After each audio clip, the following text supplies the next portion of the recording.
ಇದು ಅಷ್ಟೇ. ಇಲ್ಲಿ ತಮ್ಮಲೆ ಫೋಟೋ ಇಟ್ಕೊಬೇಕಾಗಿತ್ತು, ಹಂಗೆ ಇಟ್ಕೊಂಡು ಇಲ್ಲ ಹಿಂಗೆ ಬಂದಿದ್ದು ನಾನು. ಈ ರೋಡ್ ನೋಡಿದ ತಕ್ಷಣ ಗೊತ್ತಾಗೋಯ್ತು ನನಗೆ. ಒಂದು ಟೆಂಪಲ್ ಬಂದ್ಬಿಟ್ಟು ಮುನೇಶ್ವರ ಟೆಂಪಲ್ಲು, ಇನ್ನೊಂದು ಗೊತ್ತಿಲ್ಲ, ನಾನು ಅಲ್ಲಿ ಹೆಸರೇನು ಬರೆದಿದ್ದಿಲ್ಲ ಓದೋಣ ಅಂದರೆ. ಆಮೇಲೆ ಲಾಸ್ಟಲ್ಲಿ ನಾನು ಮಾಡಿದ್ದು ರಾಮಾಲಯ ಅಂತ ಇತ್ತು, ರಾಮ ಟೆಂಪಲ್. ಅದು ನೇಮ್ ಬಂದ್ಬಿಟ್ಟು ಅಕ್ಕಯ್ಯಮ್ಮ ಬೆಟ್ಟ ಅಂದ್ಬಿಟ್ಟು, ಅಕ್ಕಯ್ಯಮ್ಮ ಬೆಟ್ಟ ಅಂದ್ಬಿಟ್ಟು. ಆ ಬೆಟ್ಟದ ಮೇಲೆ ಎಷ್ಟೊಂದು ದೇವಸ್ಥಾನ ಇದ್ದಾವೆ.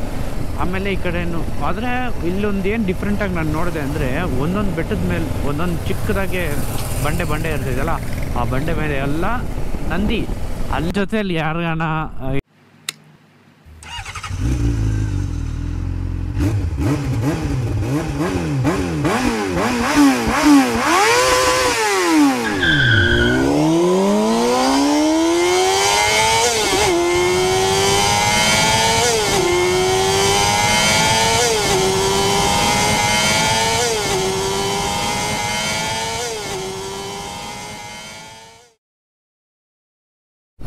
ಇದು ಅಷ್ಟೇ. ಇಲ್ಲಿ ತಮ್ಮಲೆ ಫೋಟೋ ಇಟ್ಕೊಬೇಕಾಗಿತ್ತು, ಹಂಗೆ ಇಟ್ಕೊಂಡು ಇಲ್ಲ ಹಿಂಗೆ ಬಂದಿದ್ದು ನಾನು. ಈ ರೋಡ್ ನೋಡಿದ ತಕ್ಷಣ ಗೊತ್ತಾಗೋಯ್ತು ನನಗೆ.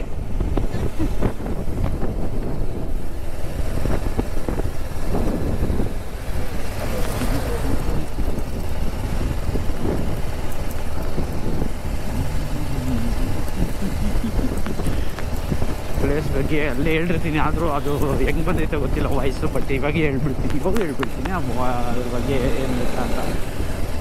ಪ್ಲೇಸ್ ಬಂದರೆ ಜಸ್ಟ್ ಫಸ್ಟ್ ಬಂದ್ಬಿಟ್ಟು ಒಂದು ಟೆಂಪಲ್ ಬಂದ್ಬಿಟ್ಟು ಮುನೇಶ್ವರ ಟೆಂಪಲ್ಲು, ಇನ್ನೊಂದು ಗೊತ್ತಿಲ್ಲ, ನಾನು ಅಲ್ಲಿ ಹೆಸರೇನು ಬರೆದಿದ್ದಿಲ್ಲ ಓದೋಣ ಅಂದರೆ. ಆಮೇಲೆ ಲಾಸ್ಟಲ್ಲಿ ನಾನು ಮಾಡಿದ್ದು ರಾಮಾಲಯ ಅಂತ ಇತ್ತು, ರಾಮ ಟೆಂಪಲ್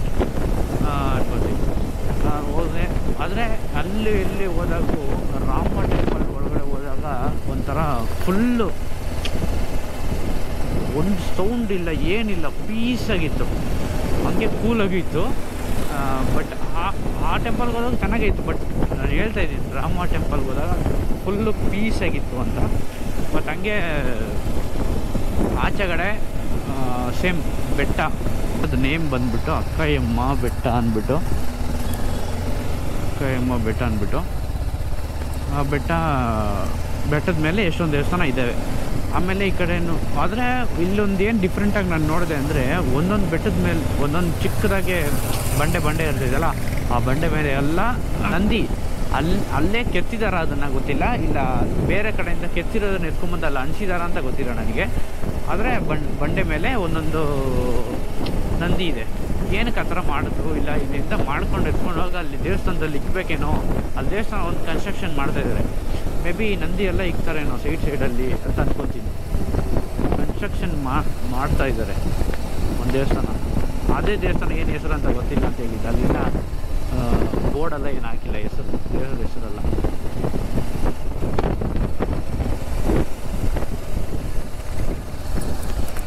ಅದಾದಮೇಲೆ ಈ ಕಡೆ ಬೆಟ್ಟ, ಆಮೇಲೆ ಅಲ್ಲಿ ಕುತ್ಕೊಂಡ್ರೆ ಒಳ್ಳೆ ಸನ್ರೈಸ್ ಪಾಯಿಂಟ್, ಈ ಕಡೆ ಸನ್ರೈಸ್ ಪಾಯಿಂಟ್, ಆ ಕಡೆ ಸನ್ಸೆಟ್ ಪಾಯಿಂಟ್ ಇರುತ್ತೆ ಅಂದ್ಕೊತೀನಿ. ಆಮೇಲೆ ಅಲ್ಲಿ ಕುತ್ಕೊಂಡು ಬಿಸಿಲಿಲ್ಲ ಅಂದರೆ ಕುತ್ಕೋಬೋದು, ಇಲ್ಲ ಕುತ್ಕೊಂಡೇ ಇದ್ರು, ಬಿಸಿಲು ಇತ್ತು ಕುತ್ಕೊಂಡೇ ಇದ್ರು. ನಾನು ಹೇಳ್ತಾ ಇದ್ದೀನಿ, ಬಿಸಿಲು ಇಲ್ಲದೇ ಇರೋವಾಗ ಕುತ್ಕೊಂಡು ಆರಾಮಾಗಿ ಫ್ಲೈಟ್ಸ್ ಒಂದು 5 ನಿಮಿಷಕ್ಕೆ ಒಂದೊಂದು ಫ್ಲೈಟ್ ಹೋಗ್ತಾ ಇರುತ್ತೆ. ಲ್ಯಾಂಡಿಂಗ್ ಆಗೋದು ಕಾಣಿಸಲ್ಲ, ಬಟ್ ಹಿಂಗೆ ತುಂಬ ಕೆಳಗಡೆ ರೋಡ್ ಇಳಿಯೋಷ್ಟು ಗಂಟೆ ಗೊತ್ತಾಗುತ್ತೆ, ಲ್ಯಾಂಡಿಂಗ್ ಆಗೋದು ಗೊತ್ತಾಗಲ್ಲ. ಅಷ್ಟು ಚೆನ್ನಾಗಿ ಕಾಣಿಸ್ತಾ ಇರುತ್ತೆ ಫ್ಲೈಟ್. ಒಂದೊಂದು ಕಲರ್ ವೈಟು, ಆಮೇಲೆ white with red, white with blue, white with yellow, ಈ ಥರ ಫ್ಲೈಟ್ ಹೋಗ್ತಾ ಇತ್ತು. ನಾನು ಅಲ್ಲಿದ್ದಾಗ ಒಂದು 20 ಮಿನಿಟ್ಸ್ ಇರಲಿಲ್ಲ, ಒಂದು 5 ಫ್ಲೈಟ್ಸ್ ನೋಡಿದೆ. ಆ ಥರ ಫ್ಲೈಟ್ಸ್ ನೋಡ್ಬೋದು. ಏನು ಕೆಂಪೇಗೌಡ ಸ್ಟೇಷನ್ ಏರ್ಪೋರ್ಟಲ್ಲಿ ಎಷ್ಟು ಫ್ಲೈಟ್ ಬರುತ್ತೆ, ನಿಮಿಷಕ್ಕೆ ಬರುತ್ತೆ. ಹತ್ರ 1 ಅವರ್ಗೆ 18 to 19, 20 ಫ್ಲೈಟ್ ಬರುತ್ತೆ ಪರ್ ಅವರ್. ಹೇಳ್ತಾ ಇದ್ದೀನಿ, ಪರ್ ಡೇ ಅಲ್ಲ, ಇಲ್ಲ ಪರ್ ಅವರ್. ಫಸ್ಟ್ ಟೈಮ್ ಅಲ್ವಾ ಬರ್ತಾರದು, ಗೊತ್ತಾಗಲ್ಲ ಏನು ಮಾಡ್ತಾರೆ.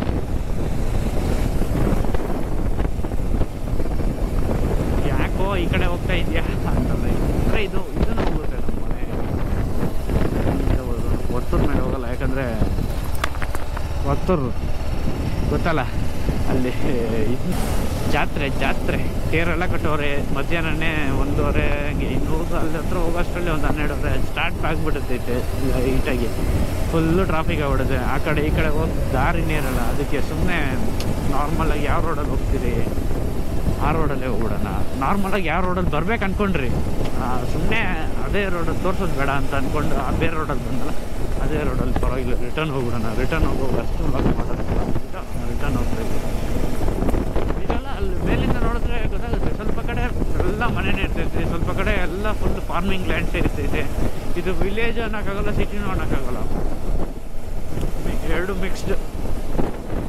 ಮನೆ ಮುಂದೆನೇ ತೆಂಗಿನ ತೋಟ ಸೈಕಾಗಿತ್ತಲ್ಲ. ಈ ಥರ ಎಲ್ಲ ಇರಬೇಕು. ಈ ಜಾಗದಲ್ಲೆಲ್ಲ ಲೀವ್ ಮಾಡಬೇಕು. ಕನ್ನಡದಲ್ಲಿ ಏನಂತಾರೆ, ಈ ಜಾಗದಲ್ಲೆಲ್ಲ ಇರಬೇಕು ಅಂತಲೇ ಅಂತಾರೇನೋ. ಚೆನ್ನಾಗಿರ್ತೈತೆ. ನನ್ನ ದರ್ಶನ್ ಕಾಲೇಜ್ ಬಿಡೋಕ್ಕೆ ಬಂದಾಗೂ ಇದೇ ಥರ ರೂಟ್ಸಲ್ಲಿ ನಾನು ಬಂದಂಗೆ ನನಗೆ ಅಪ್ಪ. ಒಂದೊಂದು ಊರು ಬಂದಾಗ ಆ ಥರ ಫೀಲ್ ಆಗ್ತೈತೆ, ಬಟ್ ಅಲ್ಲ, ಹಿಂಗೆ ಬಂದಿಲ್ಲ ನಾನು. ಅದು ಇನ್ನೂ ಸ್ವಲ್ಪ ದೊಡ್ಡದಾಗಿ ಬೇಜಾನ್ ಗಾಡಿಗಳು ಓಡಾಡ್ತಾ ಇತ್ತು.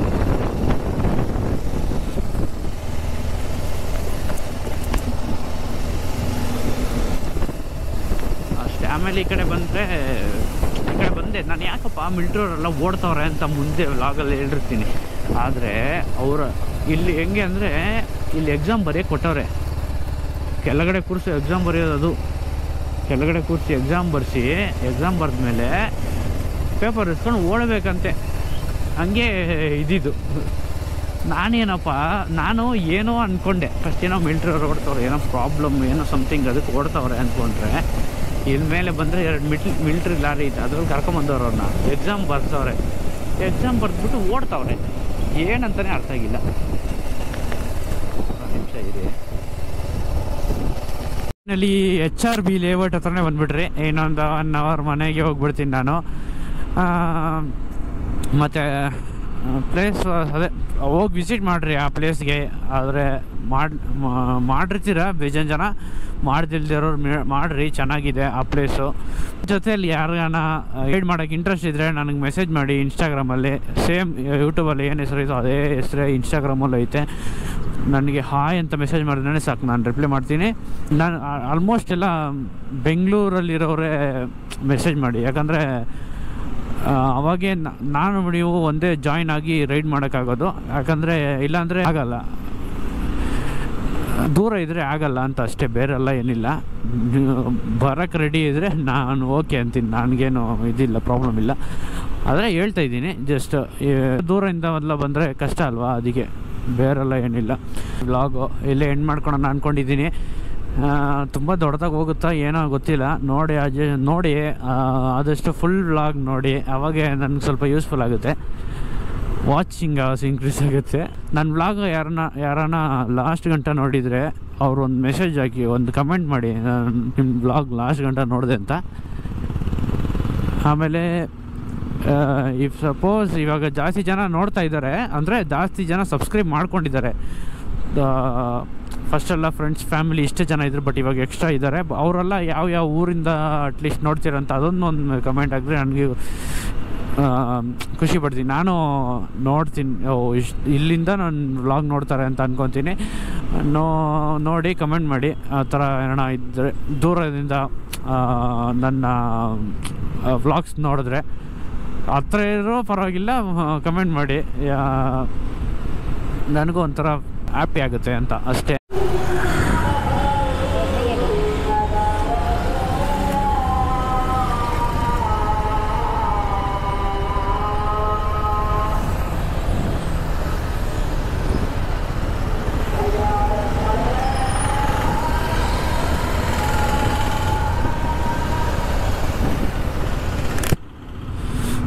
ನಾವು KR ಪುರಮ್ಗೆ ಬಂದುಬಿಟ್ವಿ. ಇಲ್ಲಿಂದ ಒಂದು 20 ಇಲ್ಲ ನಮ್ಮ ಮನೆಗೆ, ಅದಕ್ಕೆ ಮುಂಚೆ ಅದಕ್ಕೆ ಕಮ್ಮಿನೇ ಇರ್ತೈತೆ.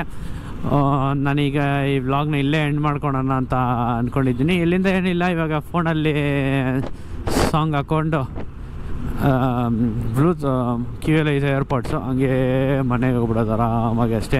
ನನ್ನ ಚಾನಲ್ ಯಾರನ್ನ ಹೊಸ್ದಾಗಿ ಬಂದಿದೆ ಸಬ್ಸ್ಕ್ರೈಬ್ ಮಾಡ್ಕೊಂಡು ಬೆಲ್ಲೈಕನ್ ಪ್ರೆಸ್ ಮಾಡ್ಕೊಂಡು ನೋಡಿ, ಆಗ ನಾನು ಹಾಕೋ ವೀಡಿಯೋ ನಿಮಗೆ ನೋಟಿಫಿಕೇಷನಾಗಿ ಬರುತ್ತೆ.